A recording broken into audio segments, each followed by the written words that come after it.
Good evening, everybody, and welcome to the first plenary session in the International Student Festival, ISFIT, in Trondheim 2021. The plenary sessions are platforms for discussions and debate, and today's session will be about decolonialization of academia. The Student Parliament at the University of Oslo write that decolonization of higher education is about identifying how processes of colonialization has created oppressive and asymmetrical structures that impact what is recognized as knowledge, what is taught, and who is doing the teaching.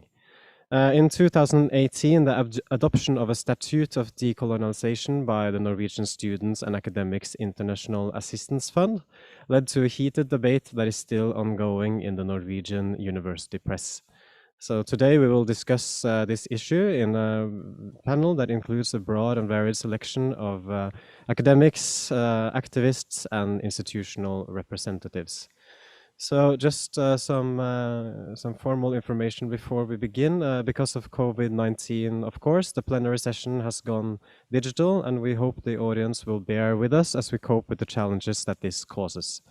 There will be a Q&A during the event in the latter half of the session, and where you, as the audience, will be able to submit questions using Google Form. Now the link to this form can be found in the description below if you're watching on YouTube. If you're watching the plenary session on Facebook, then check the event page to find the link to the Google form. I will also repeat this information later on. So after I introduce the panel, we will have a round of 6-minute presentations before opening up the discussion with a Q&A, which will go on until 19:30. You can also submit your questions at any time, and then I will put it to the panelists after the round of presentations is through. So just to introduce the panelists, we have Sunniva Folgen Høiskar, who is the president of SAIH, which is a solidarity organization on students and academics in Norway. And it was SAIH whose call to decolonize the university sort of prompted the debate on decolonialization in Norway. They have recently also published a set of tools, sort of a toolbox for how we can achieve decolonialization in practice. We also have with us Oludamini Ogunnaike, who is the Assistant Professor of African Religious Thought and Democracy at the University of Virginia. His work examines the philosophical and artistic dimensions of post-colonial, colonial, and pre-colonial Islamic and indigenous religious tradition of West and North Africa. He has also written a piece called Of Canons and Canons, The Promise and Perils of Post-Colonial Education for Renovatio in 2018. We are also glad to have with us Mary Frances Berry. Berry is a Geraldine R. Segal Professor of American Social Thought and Professor of History at the University of Pennsylvania. Berry also holds 35 honorary doctoral degrees and has served as a chair member of the U.S. Commission on Civil Rights. She teaches the history of American law and the history of law and social change. We also have with us Anne Borg, who is the rector of NTNU and therefore also my employer, actually. She's the head of NTNU's academic and administrative activities, which has been since 2019. She is also a researcher herself and has a research background in physics. We have also Lasse Hodne, who is professor at the Department of Art and Media Studies at NTNU. Hodne's work deals mainly with iconography of Italian and European art from the Middle Ages and the Renaissance. And he has also written about the aesthetics of fascism as well as the cartoon and caricatures controversies. Finally, we have Bjorn K. Nikolaysen, who is professor in literacy studies at the University of Stavanger. I believe that he was actually the first professor in literacy studies in Norway, if not in all of Europe. I'm sure you can correct this. His research interests include rhetoric, hermeneutics, older literature, and European cultural history. And he has also written publicly on political and cultural issues that are relevant to the debate we're going to have today. And we will also have the speakers in the orders that I've introduced them now. So first up for our introduction is Sunniva, who is the president of SAIH. So yeah, go ahead. Thank you very much, and thanks to ISFIT for convening this debate. Now, as I've been introduced, I'm the president of SAIH, and SAIH is one of the, or we've been credited with starting this debate, and I will come back to who else I feel should be credited later on. But we have at least become much more known in academia because of this debate. So SAIH is a student solidarity organization. We started actually our work kind of in decolonization. We were founded in 1961 by Norwegian students who wanted to show support to students, Black students in South Africa who were fighting the apartheid system. So our whole foundation was the fight against colonial structures. And since then, we have been working with right to higher education and also academic freedom, both in terms of policy work here in Norway, information campaigns, but also in terms of partnership work and development cooperation with a diverse range of civil society organizations, intercultural higher education institutions, and student movements in Latin America, Southern Africa, and Myanmar. So for us, decolonizing higher education was not something new in 2018. And this resolution that has been so much talked about was for us not that surprising. What was surprising was the sort of the welcome it was given in the media.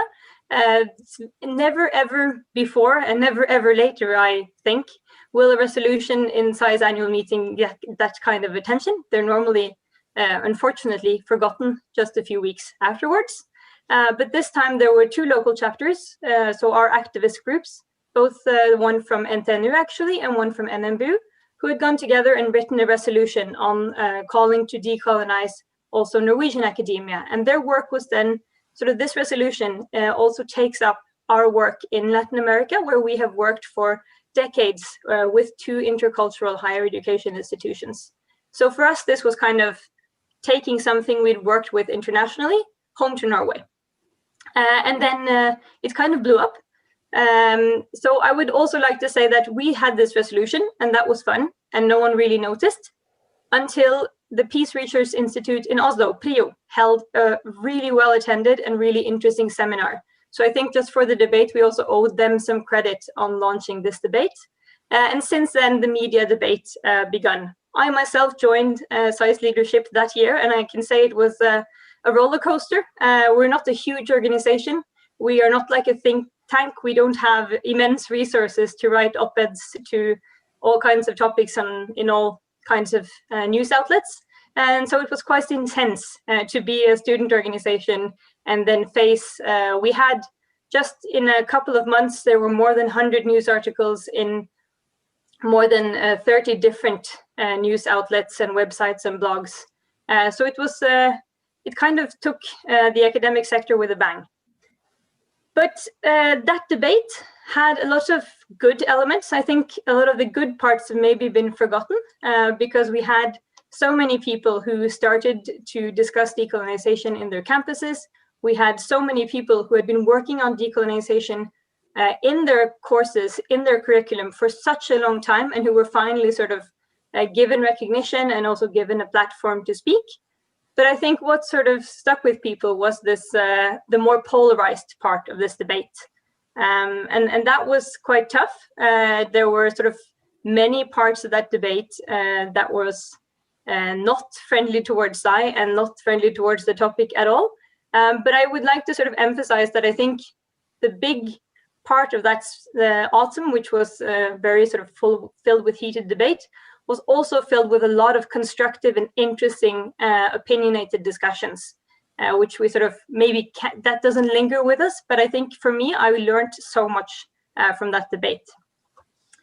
But when the debate finally sort of slowed down a bit and we didn't have to answer sort of attacks in the media every week, we actually had to sit down and consider what are we going to do? And it became very obvious to us that there are very many different elements to decolonization of academia. You have the things that are quite sort of easily understandable, that we can sort of all get on board with, and that are sort of quite natural, like the fact that sort of if history is written wrong, then you can go back and correct it. We can all agree on that that's something that you can do. And most of us can also agree on that it's good with some diversity in their curriculum and some diversity in the institutions. But there are other parts of the decolonization debate that are much more sort of academically oriented and also much more polarized, which, for example, this debate on methodology and positivism and sort of what is truth, what is not truth, that was extremely difficult. So we inside decided to kind of take this debate to campus and to start sort of a bottom-up approach where we got people familiarized with decolonization rather than sort of staying in that positivism bubble. So that's kind of where we are now. We are talking about decolonization with anyone who wants to listen, and we're sort of not giving a straight answer, but rather starting this reflection process so that in time, other people will also bring this torch forward, and we will have a vibrant discussion in all campuses all over the world on sort of what does decolonization mean for my field of study, and how can I contribute to making higher education more inclusive and also better. And I think I've maybe way outlasted my 6 minutes now. Just in time, actually. Okay, good. I'm looking forward to debating with the rest of you. Right, great. So, Ogunnaike, if you would like to continue. Thank you very much. Thank you very much for having me. I'm very much looking forward to the conversation. My introduction to decolonial education, I guess you could kind of call it that, was rather interesting. My family comes from Nigeria. My father was born as a subject of the British Crown, the colonial subject. Moved to the States when I was quite young. But in my elementary and my primary school, the Ku Klux Klan, which is a white supremacist terror organization, marched around my elementary school. So my parents were very afraid for my safety, and my mother quit working to school me at home. So because my mother was educating me at home, the things I studied were very different from the things that my peers who I played soccer with were studying. And as we got older, I noticed the gap increased more and more and more until I finally went back to high school, public high school in the US. And I was kind of shocked by the difference between the approach to learning and study, which my mother had cultivated for us at home, and that which was being done in my high school. I went to university expecting things to be better. They were not much better. And so this was kind of my introduction to the coloniality of knowledge, coloniality of education. I'd like to be a bit precise about the terms, though. In academia, generally now in this topic, people speak about coloniality of power, coloniality of economics, and coloniality of knowledge. And today we're going to speak about coloniality of knowledge. They're, of course, interrelated.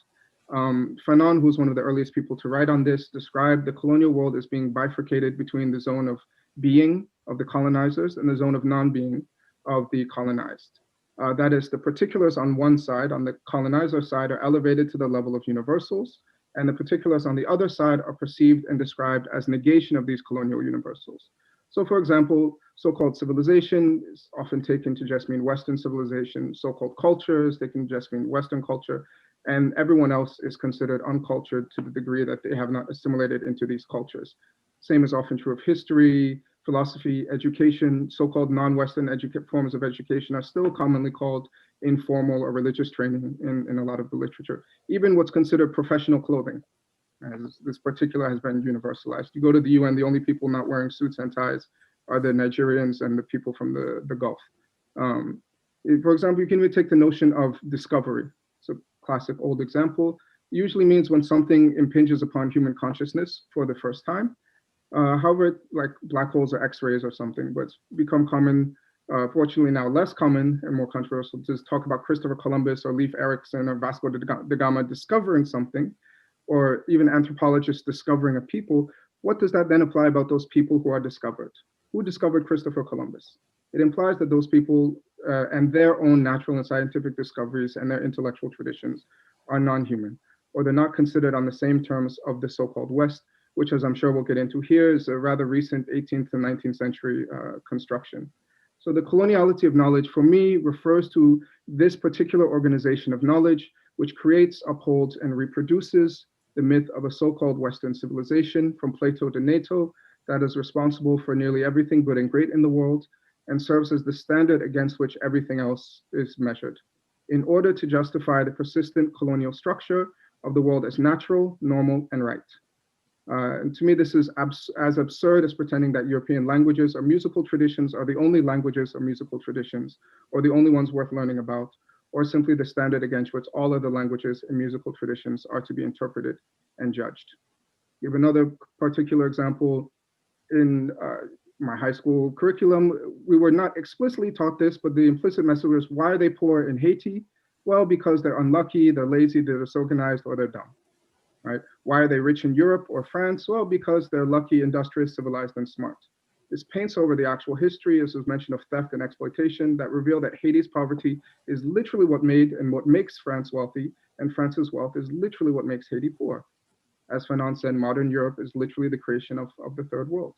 And it's one thing to do a thing, it's another thing to pretend that it has not been done. And this is something I think that's relatively uncontroversial.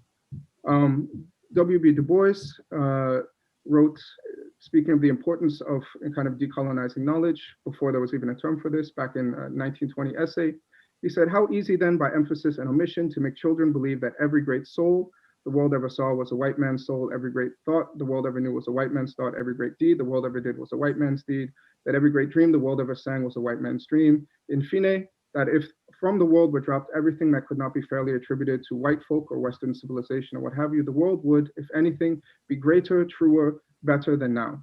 Say to a people, the one virtue is to be white, to be civilized, to be Western, and the people rush to the inevitable conclusion, kill the N-word. So thus, the decolonization of knowledge is first and foremost a way of reorganizing knowledge more honestly, to better accord with truth and reality. One of the facts of this reality is that the different so-called civilizations, cultures of the world, all have their own intellectual traditions, multiple orators, literatures, etc., that have influenced and been influenced by each other and have their own standards of excellence, eloquence, and profundity. The lie of the coloniality of knowledge, that we are more economically or militarily more powerful, so therefore we are better, more right, more true, more just. This kind of might makes right thinking is, fortunately, I think the lie of this is wearing thin, and thankfully because it's damaging to everyone on whatever side of the line you may fall.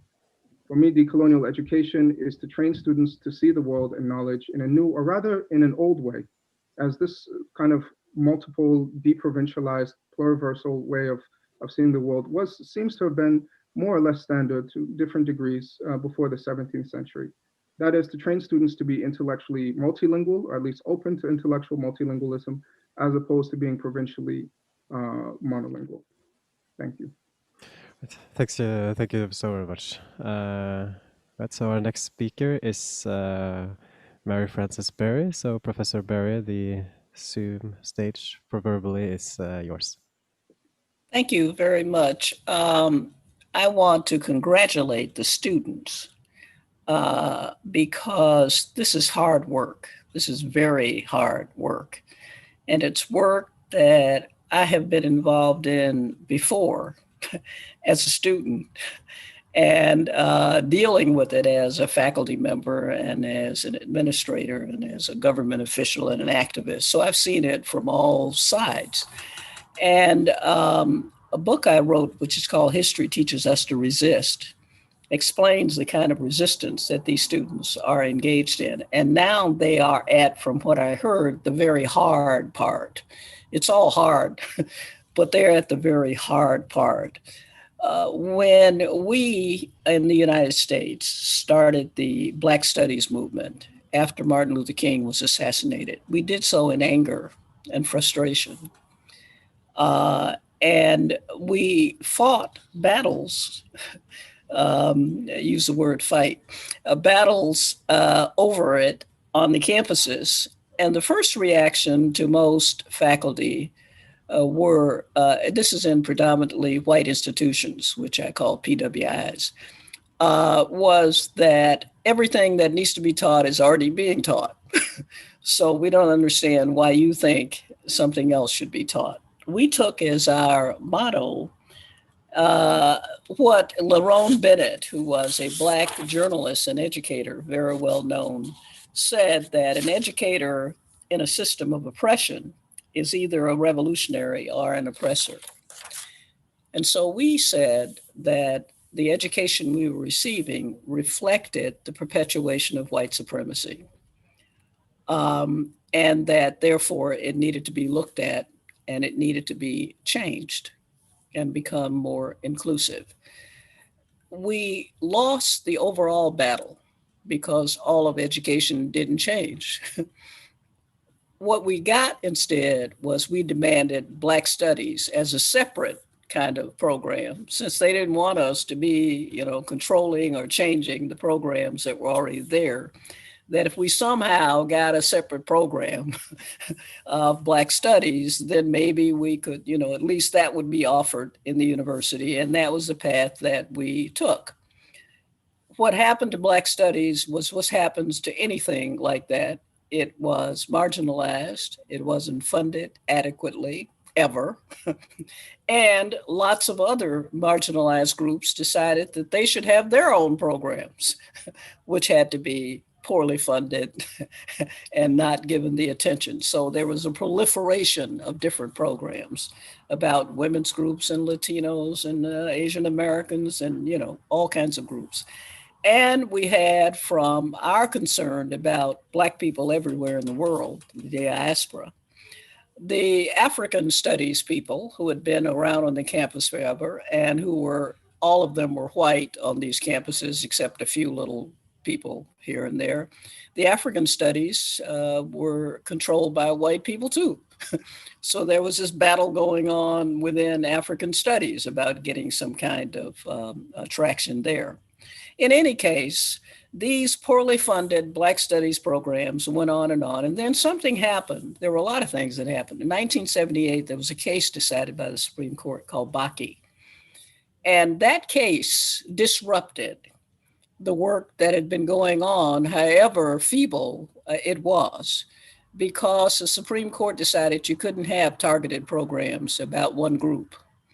You had to have diversity, where you had some of everybody involved in it, and that was the only way it could be legal, and that the problems of Black people had been solved, essentially, that was a word, they used words like that, long ago. And now we had all these other groups, and we needed to do something about all these other groups. Universities and in higher education took that to mean that they could consolidate some of these programs together.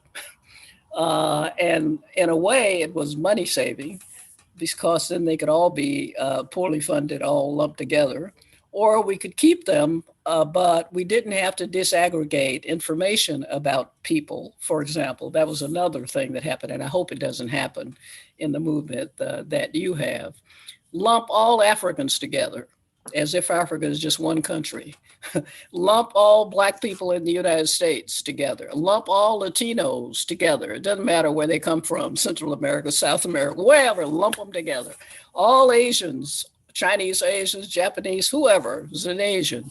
So when you have a program, you aggregate instead of disaggregating. And then you sort of, you don't fund any of them in the way that they should be. And you leave the rest of the university to go about its business, teaching the same things they've been teaching with a little addition here and there, and perpetuating the same kind of knowledge or lack of knowledge that they've been doing forever, with tarting it up here and there along the way. And then what you have gotten late and recently is a backlash against the very idea of wanting to teach about all the things we've wanted to teach about. That's what the 1619 Project and the opposition to the discussion of slavery is about. So we have in higher education, and we have so few Black faculty or Latino faculty, most of whom in our universities are from South America and are Europeans from South America of European descent, and not the Latinos who are Americans or from south of the border or whatever that you might imagine. And the same thing goes for Asian, most of whom are Chinese and most of them Japanese don't like to travel far from their country, I'm told by them. And I've been there many times. But the Chinese there, and you don't have Polynesians teaching, in the history department or whatever, or wherever it is. And so this has become a major problem of control over the discipline and control over knowledge. And some of the people who are from marginalized groups have started trying to do their research and writing that supports the existing structure rather than trying to undermine the existing structure. So it's a mishmash. So you should not think that we've somehow solved this problem somewhere else. And what you're trying to do is solve it. What you can do can be a model for other people, other places, as many things that have happened in Norway over the years have been a model for people elsewhere. Thank you. Thank you very much. I'll just want to remind the audience that we do accept questions also at this stage.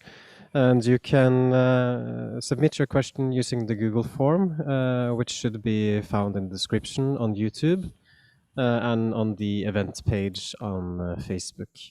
So our next introduction is from Anne Borg. Everywhere. Thank you. And first to ISFIT, thank you for the invitation. And also to you, congratulations with this year's event, which I know has been really challenging to organize given the pandemic the world is currently struggling with. You have actually done a marvelous job. And you are still going strong 30 years after the first ISFIT conference was arranged in Trondheim. As already said, I am rector at the NTNU, Norway's largest university, counted by the number of students, altogether 42,000 students. We are a comprehensive university with a main profile in technology and natural sciences and a broad portfolio of professional studies. This means that we cover humanities, social sciences, medicine and health, architecture and art, economics, teacher education, in addition to natural sciences and technology. Universities are essential knowledge providers through their education and research. NTNU's vision is knowledge for a better world. And our values, creative, critical, constructive, and respectful, are values that we expect our employees and students to take seriously. This is also the entry point for me to today's debate. As an academic institution, we need to embrace different perspectives and recognize that different academic disciplines in various ways are affected by history and social and cultural context. And some of the speakers before me, they have illustrated these aspects. We see diversity as essential to our university. With our strong international profile, we ensure that a multitude of aspects and cultural voices are present within our activities. Recently, I learned that, we looked at some statistics, and among our permanent scientific staff, we have now 25% foreigners.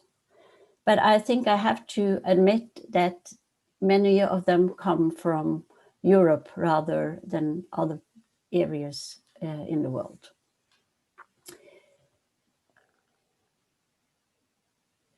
As a university, and this is perhaps more from my field, that we are building on the idea that there are some universally valid knowledge.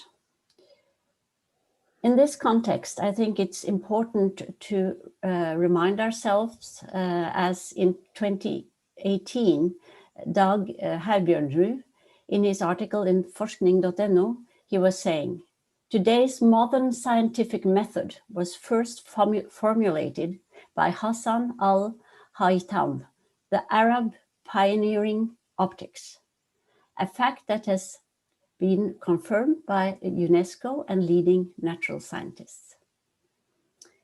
Haitam's influential work was based on systematic experiments and critical testing, taking all possible aspects into consideration, including consistent self-critics.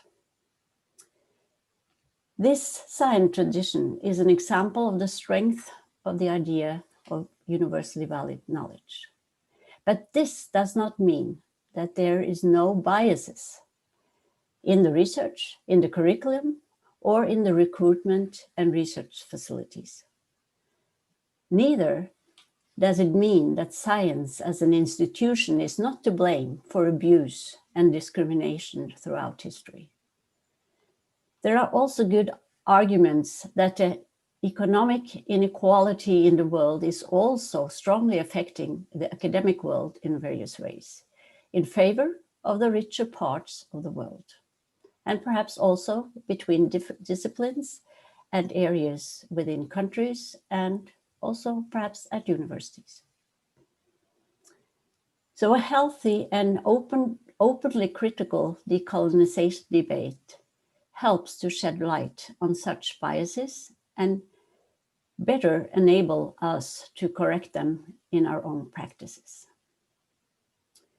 At the same time, we need to ensure academic freedom, which has been a recurring aspect in this debate. Because of this, we can't put strict rules for what our academics, research, and teaching should be. But I believe that our awareness has increased significantly during the last years, but it's important to keep the debate ongoing. And I look forward to the discussion that's following. Thank you.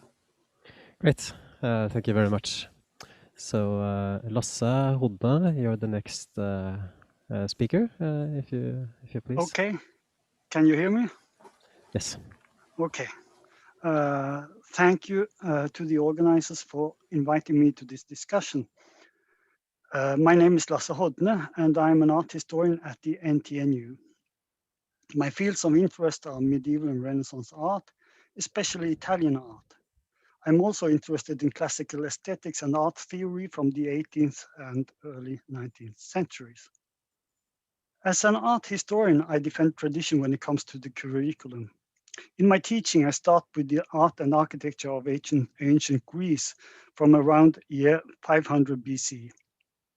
For a bachelor student in art history, much of the first year will be spent reviewing the history of art from the ancient Greeks to the Roman Empire and the medieval period, until we reach the Renaissance and all the phases we associate with early modern to finally end up with our own times. Art history is not the only subject that is taught in this way. I know that in literary studies, at least at my own university, there's a similar chronological approach. I guess teachers of history will give students an overview of different epochs, and the history of philosophy goes back to Socrates, Plato, and Aristotle, just like art history. Is it a coincidence that the philosopher Socrates, the statesman Pericles, the sculptor Phidias, and the tragedian Sophocles lived at the same time and in the same geographical area? One of several who asked this question was the German 18th century writer Johann Joachim Winckelmann. Winckelmann, who is often regarded as the founder of art history, believed that great art was a product of artistic creativity, something one would find in a free people. Art was thus linked to politics, an idea that had enormous appeal in Europe that did not yet know democracy. The reason why poets and writers such as Goethe, Schiller, and Lessing, as well as the French encyclopedist Diderot, were concerned with Winckelmann was the link between art and society, because it provided arguments for all those who wanted liberal politics and independence from king and church. Many people today have a more nuanced view of the Greeks, but Winckelmann's theories demonstrate the power of Greece as the presumed cradle of civilization. The well-known art historian Erwin Panofsky once wrote a book called Renaissance and Renaissances in Western Art, in which he tried to distinguish between real and false revivals of ancient culture. According to him, only the Italian Renaissance was a true revival. True or not, what's important is that every time Europeans sought in their own path for historical precursors, with only one notable exception, it was always classical antiquity that was reborn. This period left its mark on large parts of the globe, from Pakistan to Ultima Thule. In this context, Ultima Thule is our own city, Trondheim, which is located far away from the warm shores of the Aegean Sea, but not at all outside its range of influence. If you take a walk downtown through Munkegata or Thomas Angels Gate, you will find old wooden buildings with pilasters, pediments, cornices, and ornaments, not unlike what one could find in ancient Athens or Rome, and certainly inspired from there. My students will be expected to know these styles and their origins. After completing their studies, several of them will hold influential positions in museums and galleries. They will be able to work with the registration of monuments, or they will work with cultural heritage and the conservation of buildings. When I say that art historical canon still must revolve around central works of European art, it is not because I am unaware that important art is produced elsewhere in the world. But if we include, say, Chinese art in the existing curriculum, it will be alongside all the rest and limited to a presentation of a few works of art, without the necessary historical and cultural background. Our identity is shaped by what goes on in our hometown, our country, and our continent. Art is part of this.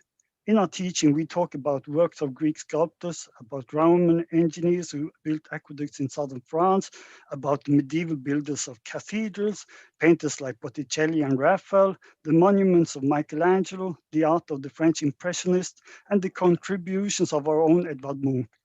Before COVID-19, I would even be able to take my students to Rome and let them see the Colosseum with their own eyes. This is the Western canon, and I can assure you that the students know how to appreciate it. Yes, of course, there's important art from other continents, but we would neglect the needs of our students if we fail to convey the values of this tradition. Thank you for your attention. Thank you very much, Lasse. Now our final speaker is Bjorn Nikolaisen. Thank you.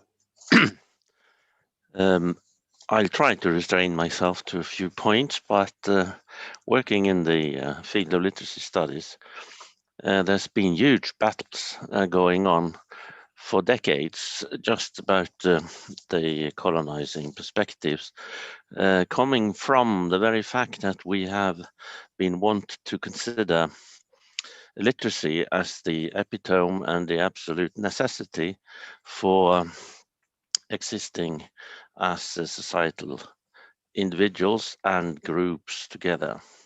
And this is then, of course, an important bias, positive and negative, in all kinds of education. Well, anyhow, Norway used to be still a decolonizing country in the 1970s before the huge exploitation of the petrol industries. And now perhaps we've become a colonizing power ourselves. That's another story. But anyhow, we used to be a colony under Denmark. We used to be prone to and sometimes forced to follow their lead.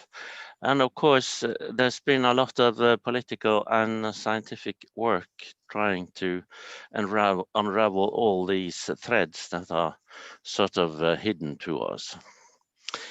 This is why we, of course, have the need for discussing these topics. And not the least here, seeing the way we treated the Sápmi and also my ancestors, the Kvenes in the north of Norway. So, and I used to be very taken by the perspectives of Martin Bernal in his Black Athena, a book published in 1987, and then he published 3 more. Nevertheless, he made quite a few mistakes, philological, in his views on Indo-European languages and so on and so forth. So in order to go about these analyses, we need to do real research. We can't just condemn people like Carl von Linnaeus for untrue rumors about his position towards races. He never used the word race, and his position was to study the influences the climate and the living conditions had upon different groups. And it is so very often forgotten that he actually put the American Indian on the top of the list of moral qualities in 1754.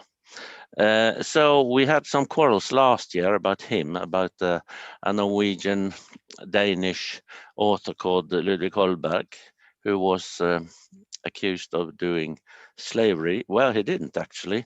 He was forced by the king to pay some actions in the trade on West India, but he actually never went into slave trade. These small examples goes to show that we need to do more research, and we need to uphold the rationality of the international community of researchers, the Republic of Scholars. Yeah, I believe I used my time there. All right, great. Thanks a lot. Now I'll just want to repeat for the audience one more time that you can submit your questions using Google Form, which can be found in the description on YouTube and on the Facebook event page. We've gotten in a lot of really good questions already, so I'm looking forward to tackling those, but I think we'll wait for a few more before we move on to the audience questions. My first question is to you, Sunniva, and to the rest of the panel as well, is that, as you mentioned, this debate about decolonialization in 2018 and 2019 became very heated pretty rapidly, and there was even some, I think there was some commentators that suggested that your institution, SAIH, should be defunded or something like that for even advancing the issue. So perhaps you can say something about your perspective on these debates in retrospect, and why do you think that the issue becomes so polarizing, you could say, in these kinds of discussions? Yes, first I want to thank you for a very good question. As some of you might be able to imagine, I've spent a lot of time pondering that, because it was an extremely intense period, that debate. And we have, of course, also spent so much time afterwards evaluating what did we say that made people so angry? How could we have resolved this in a more sort of pragmatic manner? Were there other ways we could have done this that would have sort of been more positive? And as you said as well, for us, it was a huge threat. We had tenured professors who were calling in the media for institutions to actively defund us or to take away the students' ability to voluntarily fund us, which for us was sort of an existential threat as an organization, and quite an extreme thing to do for a member of a university. And for me, it was also my own previous professor who was sort of leading this charge against this youth organization, and I was baffled by sort of how aggressive it was possible to be, because to me, when I read this resolution, I had not had the opportunity to have critical perspectives in my education. I had not had the opportunity to learn decolonial perspectives or any form of critical theory at all, because I had this professor. So to me, this was all quite new.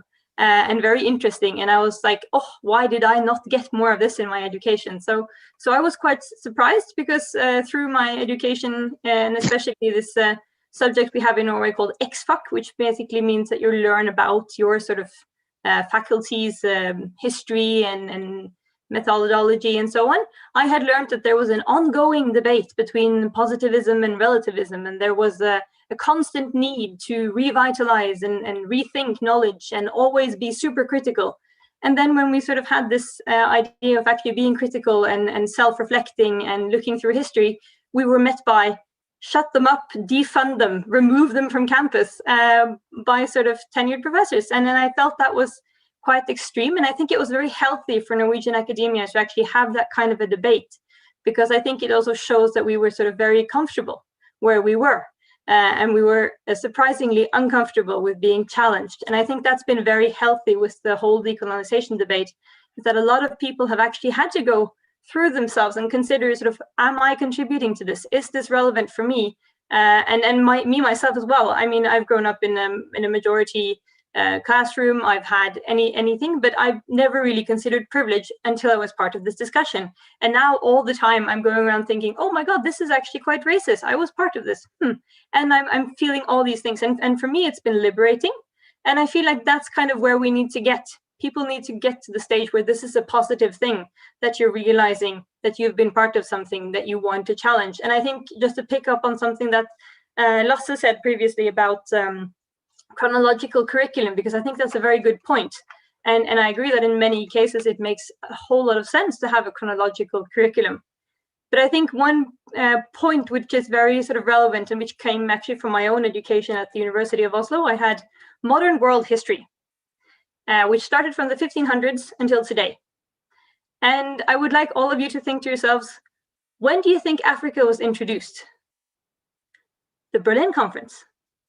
And that says something about where we put things in the chronology and when things appear, when things become important. And I think to me that was sort of the most blatant form of Eurocentrism I've ever seen, but I didn't think about it at the time because it was very natural to me.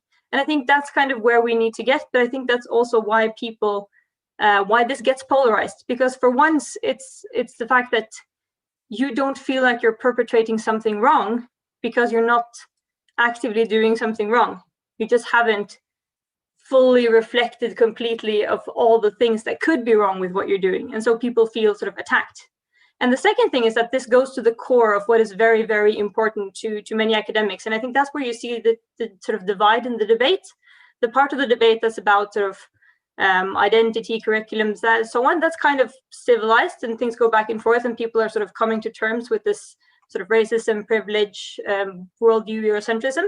But then there's that other part which never sort of calmed down, and that's the one that goes on methodology and positivism. And I think that debate isn't only decolonization. There is so much in that debate, and you can sort of attack that debate from any kind of angle. And I get that that's heated because whatever sort of angle you come in to that debate from, it's at the very core of why you believe academia is important. So of course that debate doesn't sort of calm down and you don't really find a common solution, because these are two opposing views that have always been in heated debate throughout history in academia. And I think it's probably going to stay that way.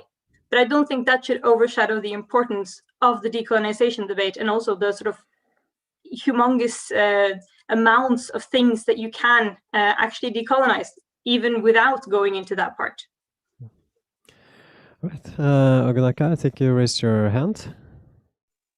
Thank you very much. I just had a quick add-on to Sunniva's great contribution, referencing some other things that were said. In regards to the controversy about this, it's important, as our other panelists have said, to look at the history of the actual academy in the tradition in which you're coming from.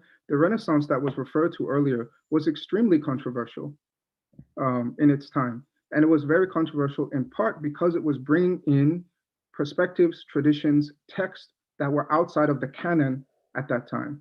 Pico della Mirandola, the humanism he was advancing, he wasn't just talking about ancient Greece and Rome. He was talking about ancient Egypt, Chaldea. He was bringing in works translated from Arabic into Latin. In fact, a lot of the Greek tradition now is actually coming from Islamic philosophy. It really wasn't until the 18th century that the narrow notion of Western civilization that we have of Greece, from Athens to Rome to Paris to DC, came about. There was a much broader, capacious, even in Europe, even in European universities, understanding of philosophy, for example, of art, of these influences. And so when these quote unquote outside influences came in and challenged the canon, it was incredibly controversial. People were put to death, people were burned at the stake, there were fights, there were riots, all these kinds of, this is always what happened. What I think we're seeing now, the potential we're seeing now is as more and more people are publishing things, more and more people from different backgrounds are speaking up, are getting involved, we're seeing a similar kind of pushback. There's a challenge, there's an opportunity for greater dialogue, there's an opportunity for greater advancement of different perspectives, not just positivism and relativism. Also, if you look back at the history of so-called rationality as well too, St. Augustine's rationality is very different from St. Thomas Aquinas's rationality, which is very different from Descartes' rationality. There are different notions of what reason is, how reason functions, even how logic functions. Stoic logic is different from, a bit different from the medieval church logic, which is different from Avicennan logic, which is different from Buddhist logic.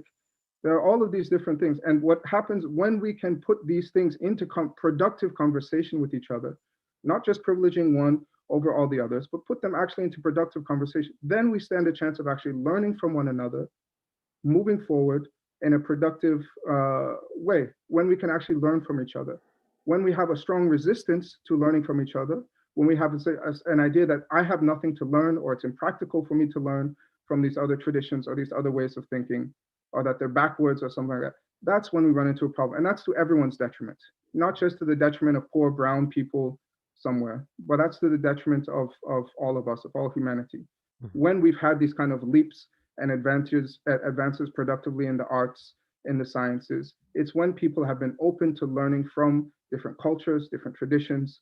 This was the example of the Persian Empire, of the Islamic Golden Age, of the Renaissance, all of these great movements, when we've had tremendous influences, leaps forward, tremendously productive periods in literature, in visual arts. It's been through communication. It's been through dialogue. It's been through interaction. But that interaction cannot happen when there are these extreme racial and colonial biases, when there are these relationships of domination and power that prevent somewhat equal exchange, conversation, and dialogue. Yeah, thank you. I see that you have your hand up, Lasse. Before I give you the word, though, just a quick clarification, since the word has been mentioned a few times, and that is positivism. I'm not going to do a philosophy of science lecture, obviously, but I can say that the word refers to a position that it's possible to gain empirical knowledge of the outside world through direct experience, and in general that this knowledge is universal, objective, value-free, sort of like what is typically described as specifically Western way of doing science, I guess, at least in these debates. Now, Lasse, if you wanted to say something. Okay, yes, thank you very much. Yes, I would just continue some... Could you not see me wave my hand around for the last 4 minutes? No, sorry, I don't think you did it in the chat, but... is there some reason why... Okay, should I continue? I think you're muted, Professor Barry. Okay. So maybe you should just wait until she's unmuted. I think that you're on mute. I am unmuted, I think. Yeah, you're unmuted not? now. Yeah, now you're unmuted. I don't want to interrupt him. I just want to make sure, since I was waving my hand around and I was never noticed, I thought maybe I was no longer visible. Yeah, no, you are. I'm sorry. I've been looking at the chat window. Finished. But I'll wait till yeah, he's finished. Of course, yeah, sure. Okay. I'm sorry. Go right ahead, sir.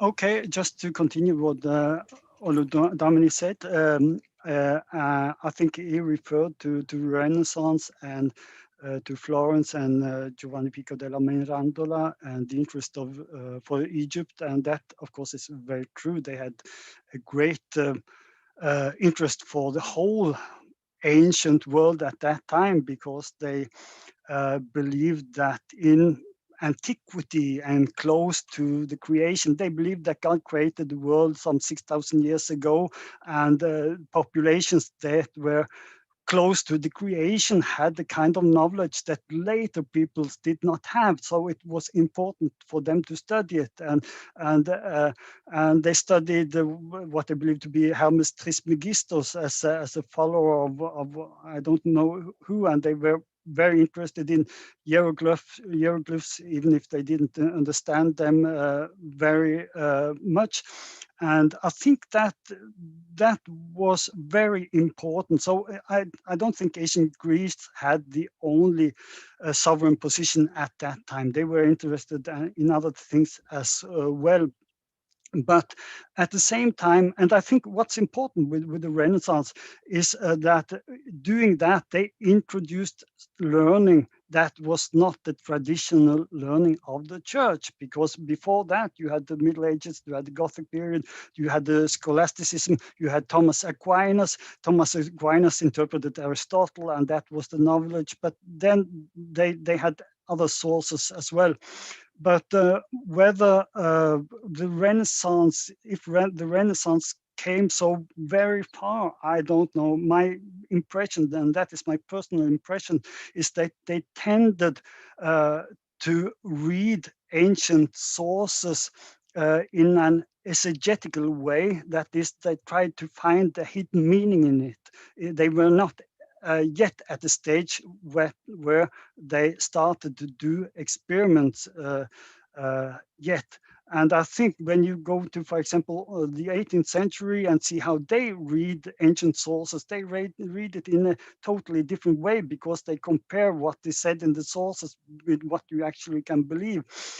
But yes, I think that the Renaissance was part of something. And I think that since we're speaking about critique, and then we're speaking about especially kind of post-structuralist idea of what critique means, which is critique of power, we must not forget what our predecessors did, for example, to criticize the power of the church, which opened up for other sciences. Yes, thank you. Right, thank you. Now, Professor Berry, if you please. I wanted to make 3 points.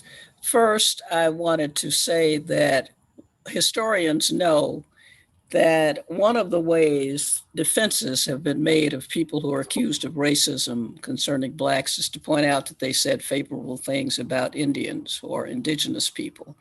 Linnaeus, for example, talking about the morality of the indigenous people as a defense. Thomas Jefferson, in his notes on the state of Virginia, denouncing Blacks as almost inhuman, but talking about the great moral sense and creativity of the American Indian. In part, they did that because Indians were, of course, weak, and they had decimated them and had no power. The second point I wanted to make was that telling Sunniva that she should not be surprised, she and her group, that there are people who are very defensive and even go so far as wanting defunding of their efforts, because this is essentially about the quote I made from Lerone Bennett in the first place. It's about power. And it is about people being convinced that the way they do things is the way they should be done. One of the things and you have to undermine by a continuing pressure, that assumption interfering with the change that needs to be made. What has happened in our country is that sometimes what scholars do in a particular field is fund young scholars, what they call people of color. They mean Black, brown people, so on, and then try to get them to write things, encourage them, not tell them directly, that will write things that will reinforce their view, the received wisdom, and then point to them whenever anyone wants to raise a concern about something. That's a strategy, Sunniva, that you and your group should watch out for. That strategy is more sophisticated than simply denouncing whatever it is they've done and saying that they don't use the right method. And you should never be deceived by labels like positivism and this and that. These are words.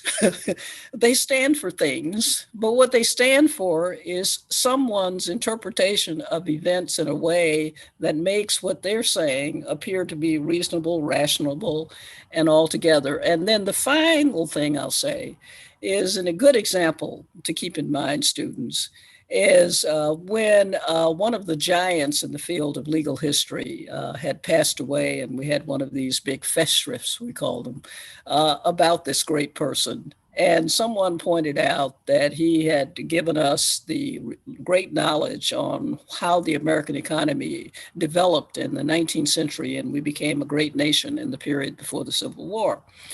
But I raised my hand to say, as I tried to raise my hand in these discussions, that he never mentioned slavery.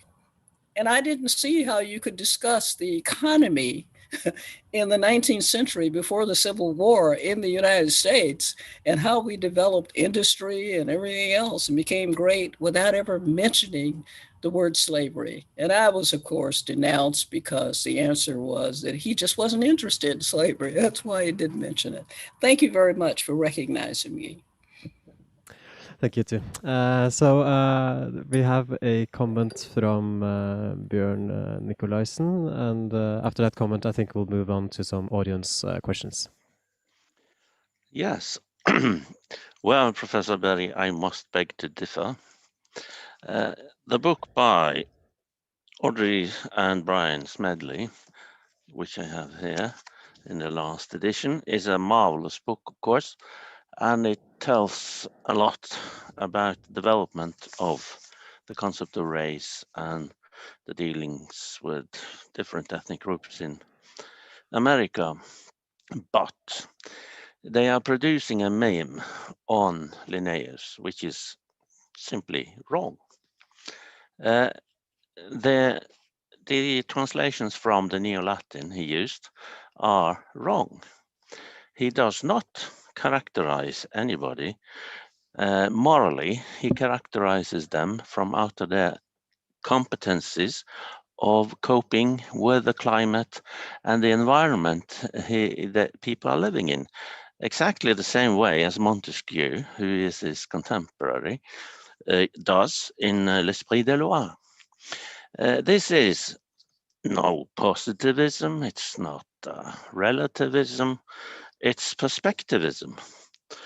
Of course, he has furtive conclusions here and there, but it's a great wrongdoing towards the novelty of Linnaeus and other thinkers of the Enlightenment.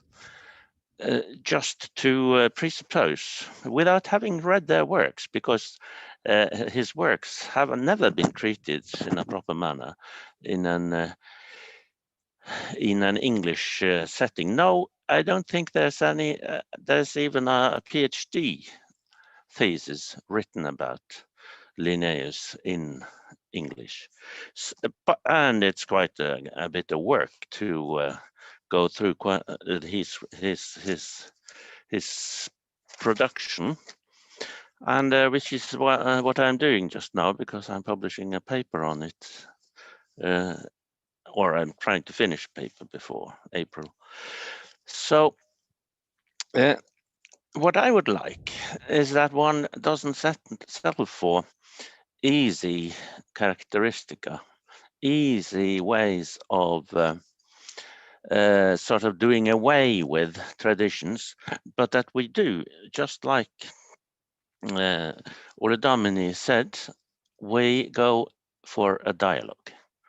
We try to discern and elucidate the different traditions. We try to dig up empirical material. We try to find the correct perspectives.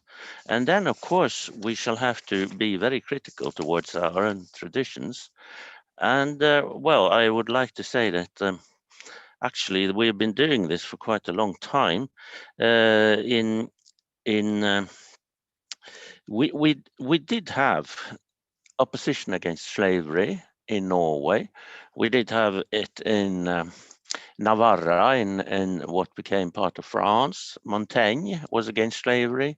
We had Montesquieu didn't find any good uses for slavery because, as he and quite a few other thinkers were proponents of natural rights, just like this Norwegian author or Norwegian-Danish author Holberg was.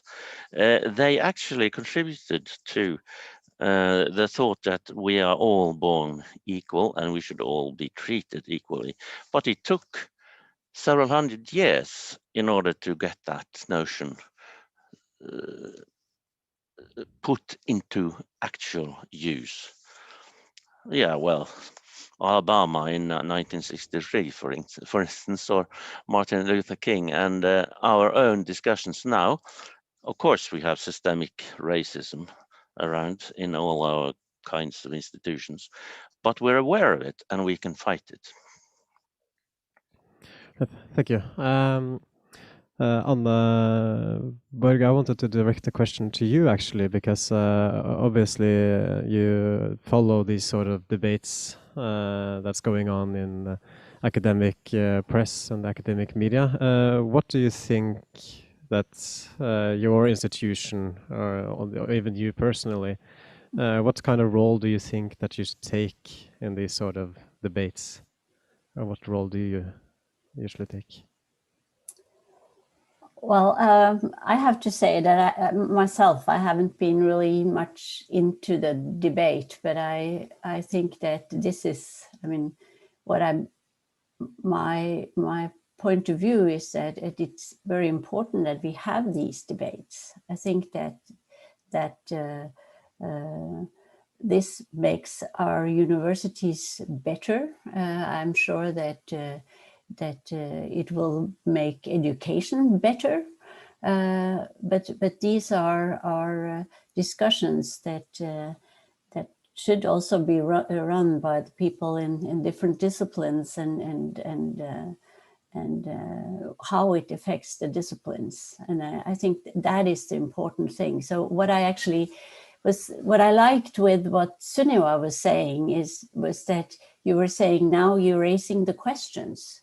I mean, and I think that is a very good approach, and that's what we have to do to have these discussions, and they should be live discussions, because we all the time we create new, or we gather and we have new ideas, we do more research, we look at it from different perspectives, and we develop knowledge together. So I think, as for me, I want to nurture a live debate, but also a constructive debate, in the sense that I don't want our students, for example, to be harassed, as I think that you almost felt at the beginning in 2018.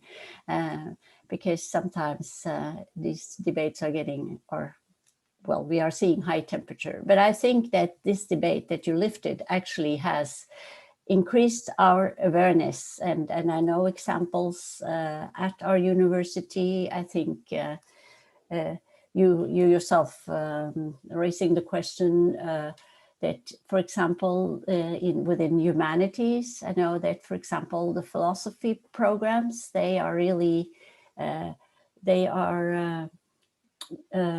students are learning more about different ways of understanding the world, and based on non-Western perspectives, and in musical science, really understanding music in their cultural context. So I think there are a lot of things going on, actually, and I really welcome the debate in general.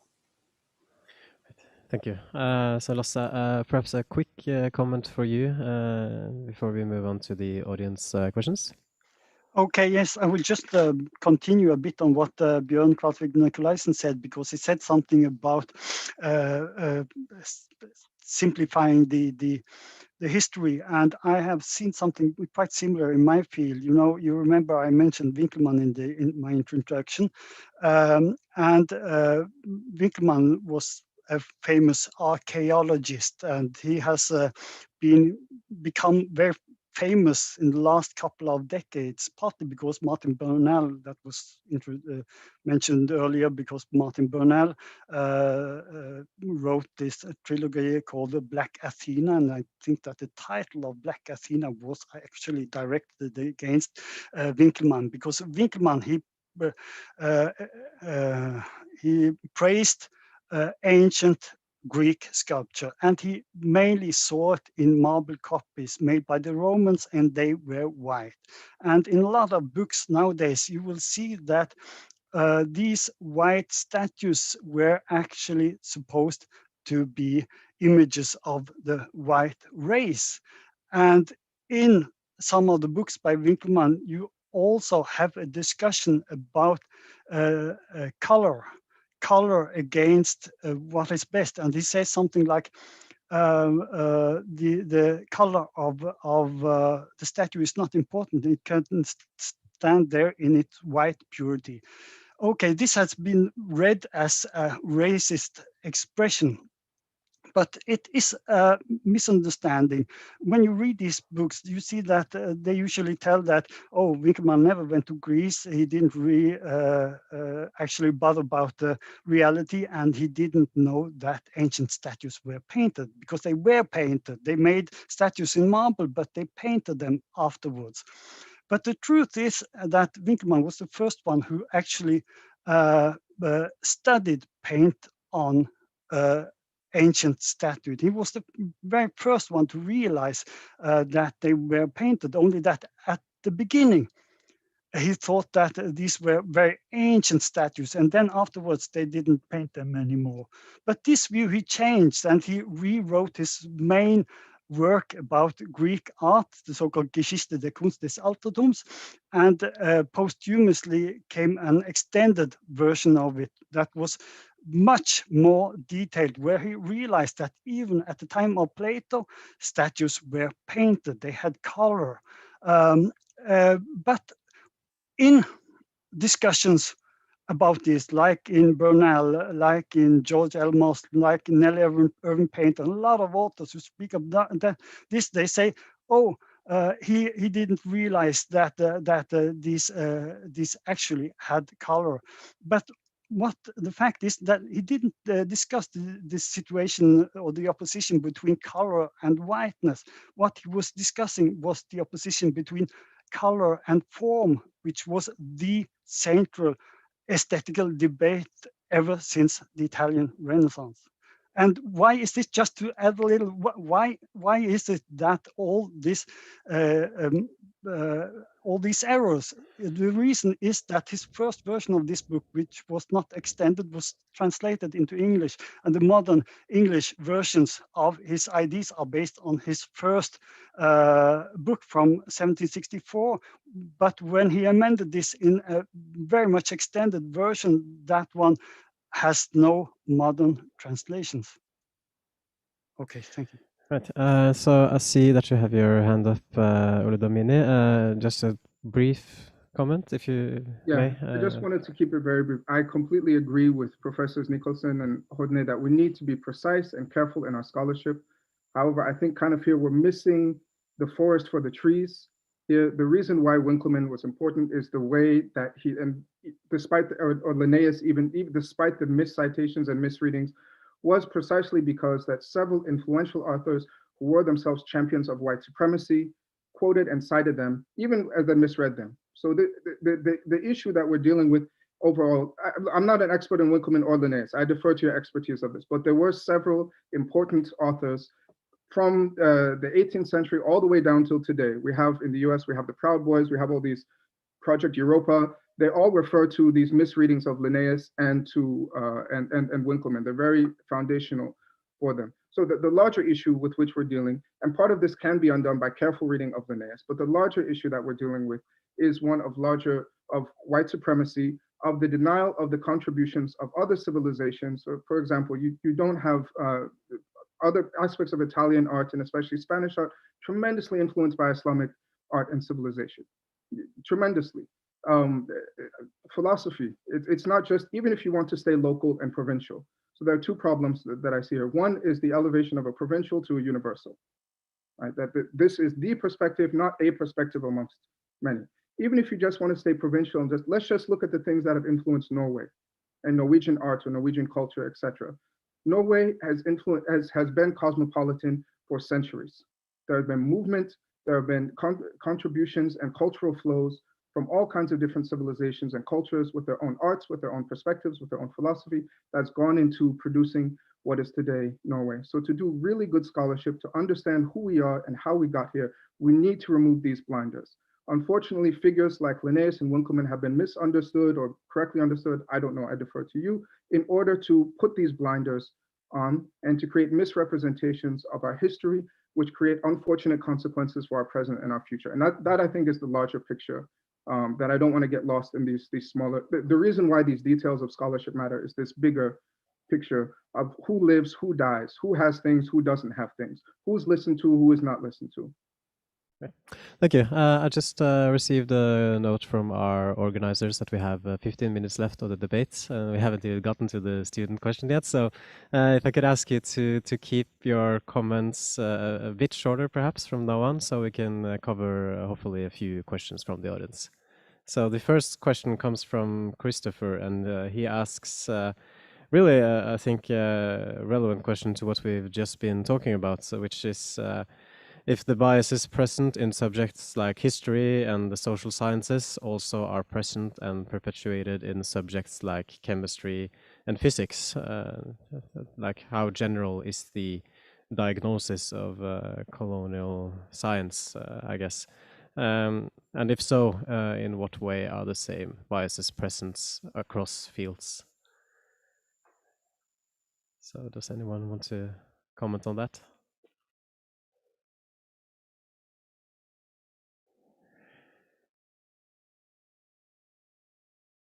Mary, I think you're muted. That your mic is off.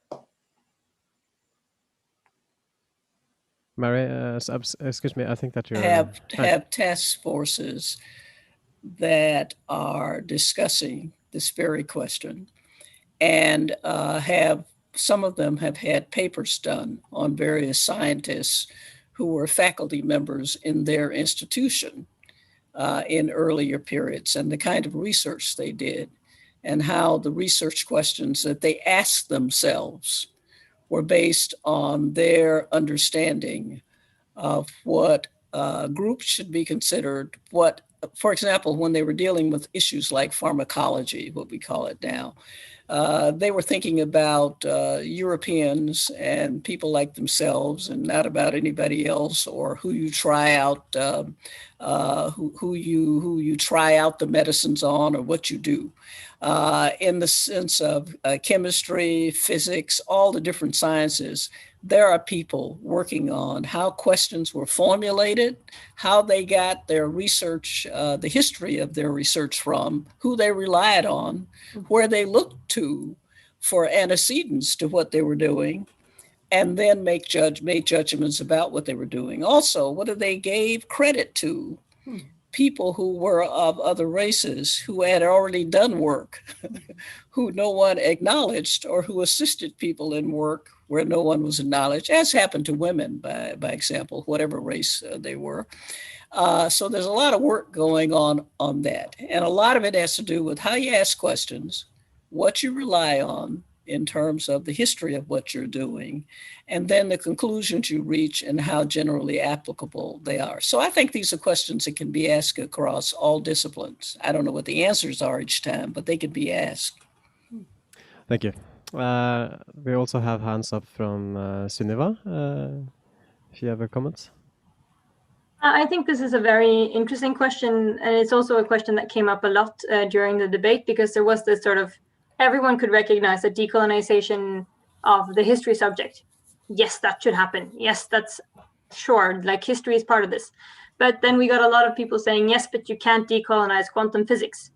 And that might be true. I don't know. I have no idea about quantum physics. I'm pretty sure Anne could probably answer that.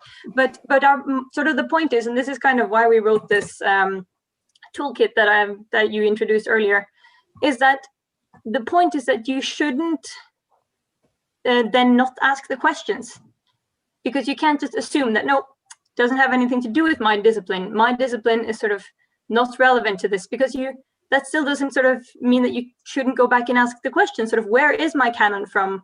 Are these all the things that's possible to know about my subject? And I think there's loads of, this is one place where it's very interesting to bring in, for example, different indigenous perspectives, and where we've done some very good progress in Norway recently on also the incorporation of Sami perspectives in natural sciences, where you have, for example, this wonderful example of snow research somewhere close to Narvik, where they realized that sort of the way they had been researching weather conditions was sort of very sort of mechanical. They had stations, they had this and they had that, and that worked quite well.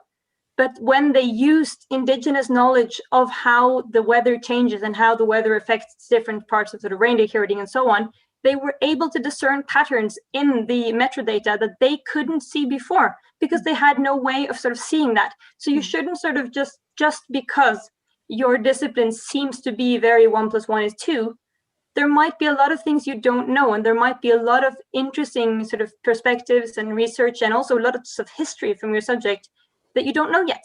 So I think it's even though it's definitely much sort of, there's much more low-hanging fruits in some disciplines than in others, it's no reason to not think it's not applicable to your science. So I think it's a bit of everything. And then, I mean, there's also this whole, as we talked about, structural racism, that is also part of, I mean, Mary told it very well, part of who asks the research questions, what are they sort of, which societal issues are you trying to challenge and why, and so on. And that's in every discipline. But I think it's, I mean, it doesn't hurt to try. Okay, thank you. Anna? Yeah, I think this is a very interesting question, because it's a question of who is allowed or who is getting their publications published, and if you recognize other researchers' work. And I just have a couple of examples, because there's one example that's Natyendra Nath Bose, the Indian physicist and mathematician, who was not able to publish his work on quantum statistics, but was a pioneer in the field. And the one that actually helped him was Albert Einstein, because he sent his work to him, and then Einstein translated it into German and then made it published by his influence. And influence in some of these cases is actually quite important. Bose, he has his name called bosons. They carry his name. And we know about these days Bose-Einstein condensate. This is a huge field, but he wasn't really recognized. Another example is Lise Meintner, which is sort of a different type of no appreciation. She was a nuclear physicist who worked together with Otto Hahn before the Second World War, but had to flee Germany due to her Jewish heritage. She explained the nuclear fission process in 1938. Otto Hahn was able to experimentally split uranium atoms, and he received the Nobel Prize in Chemistry in 1944.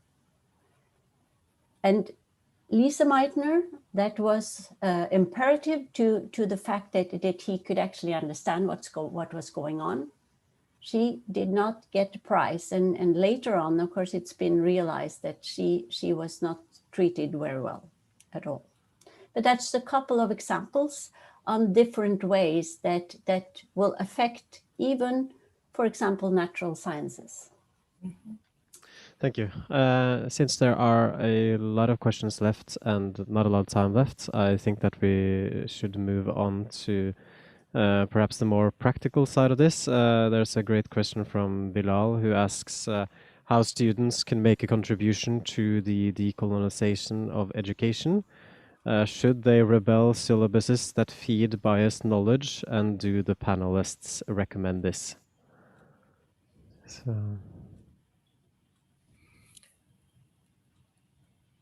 Mary, yeah.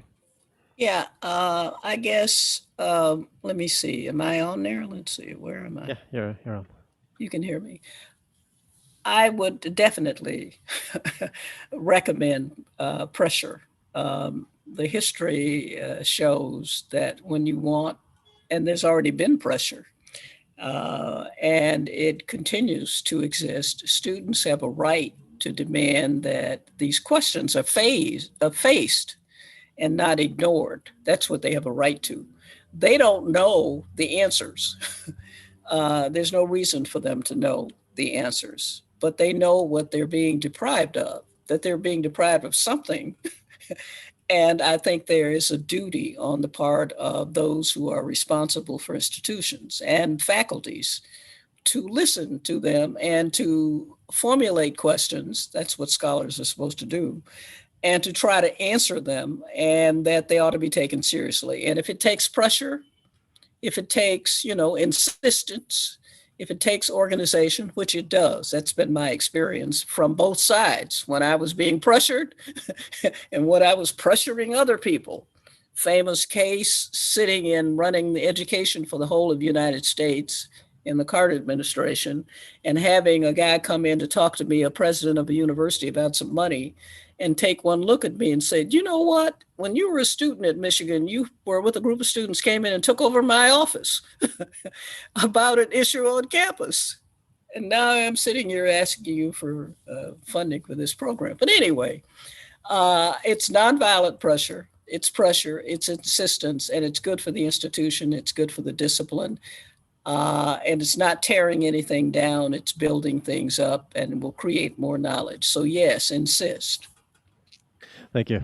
I also have a raised hand from Bjørn, then from Ogunnaike, and then from Sunniva.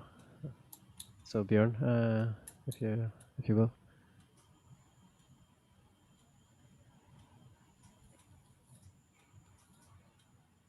I think that you are muted, Bjørn.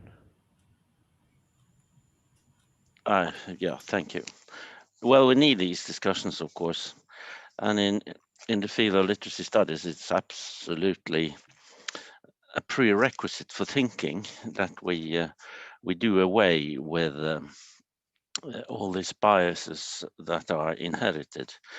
Actually, we need, and I do agree with Oludamini, but what we need is proper histories of misreadings in a lot of sciences, because we can't do away with the development of these sciences. They have their, of course, they have their shortcomings, but they have taken often several hundred years of developing. Even the study of the DNA molecule took, well, 100 years in the coming, almost, with a lot of strange presuppositions about women, about men, about races, I don't know what. We should have had more books like Stephen Jay Gould's The Mismeasure of Man, things that could also elucidate and tell us something about how it was in the period where the Mediterranean could communicate in all directions, as also Oludamini was touching upon in the start. We need actually new kinds of history writing and new kinds of discussions, but I don't think we need any war against rationality. Right, thank you. So Oludamini?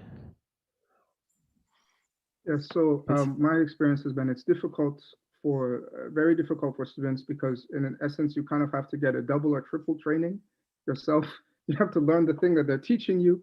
You have to learn to read it critically, and you have to learn another kind of outside perspective. So students today who are trying to engage in this kind of decolonial work, you're taking on a lot. But fortunately, you're not in it alone. You can work together. You can learn from other students. That's why organizations and conversations like this are so important. And this is always how change and how things have happened and things have worked. So I would say, yes, you can protest. Yes, push against, but don't make the mistake of thinking that you have nothing to learn from that syllabus. Even if it's completely wrong, even if it denies your humanity and is incredibly violent, you have something to learn from it. Just like because you can learn why is it that they've come to view you this way? They've come to view your ancestors, the civilization, this way. Now, not everybody's going to have the time, the energy to take on all of that. But it's what in Islamic law is called a fard kifaya. Somebody's got to do it. Somebody's got to do it for the sake of the community. So yes, push back, push for better syllabi, push for better classes, push for a better education for yourself, for your peers, for your children, for the future. But also don't make the mistake of thinking you have nothing to learn from someone or from something because it's racist, because it's wrong, because it's backwards. There's always something to be learned from something, no matter how crazy it seems. Right, thank you very much. I've been told that it's okay if we go a few minutes over, so if anyone wants to raise their hand for a final comment. Yeah, I see that you have your hand up, Sunniva. I just wanted to let you know that it's okay. So, Sunniva? Yeah, no, I would just echo a lot of what's been said. I think that's part of having an education is that you actually have to be critical of that education, and not that I would recommend actually reading him, because he could have done with some literature training, but our organization bases ourselves on the pedagogy of Paulo Freire, and the whole point is that you're supposed to be critical of what you learn and why you learn it and how it relates to the world around you. So I think as a student, you should always be critical to what you learn, but also sort of never, as was just said very well, don't deny it. Just always be critical, because then you'll also learn more. And I think that's kind of what this sort of boils down to for me, is that I think this process of decolonization will give us all a lot in terms of learning more, in terms of seeing things we didn't know were there, and also that we sort of get this recognition of things that we should have known. And I would say that one thing that I think is maybe the most important thing that many Norwegian students and also in sort of lower education institutions are now being sort of interested in is the whole Sami history that we haven't been taught, and these Sami perspectives and sort of this history that has been silenced in many ways. And that, to me, I've learned so much about Sami history now in a sort of adult age should not have been the case. And I think that's sort of one reason to be critical, is that you get to learn so much more if you actually ask for more than sort of what's being given to you. And I also just wanted to add sort of finally that I'll make the link in the Facebook event for our toolkit, because I really do think a lot of you who are interested in decolonization would like to read it. And there's also some tips on how you can actually participate in decolonizing your own education there. I'll second that. I think it's a very good toolkit, a very interesting and informative read for anyone out there. So we have a comment from Lasse, which I guess will be the final comment of the discussion before I round it off. Okay, thank you very much. We mentioned the syllabus, and this, of course, is a very interesting discussion. Some of the discussion in the media has been about people being reflected in the syllabus, because they say that the books, the articles, are mainly written by white middle-aged men of Western origin, and there's people from other parts of the world who should also be included, and that may be.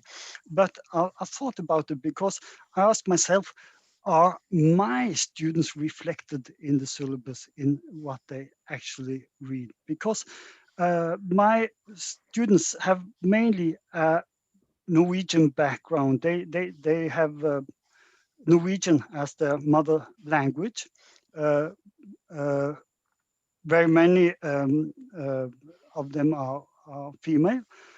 And what kind of books do they really read? They read Gardener's Art Through the Ages, which is written by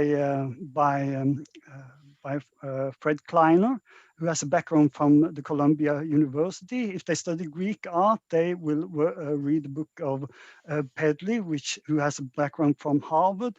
And if they study, when they come to Roman art, they will read Ramage and Ramage from Ithaca University. So this is all in English and all written by American-based authors. And I actually, even if they are Norwegians, I don't think that they see themselves as equal to these persons. I think they are quite far from themselves.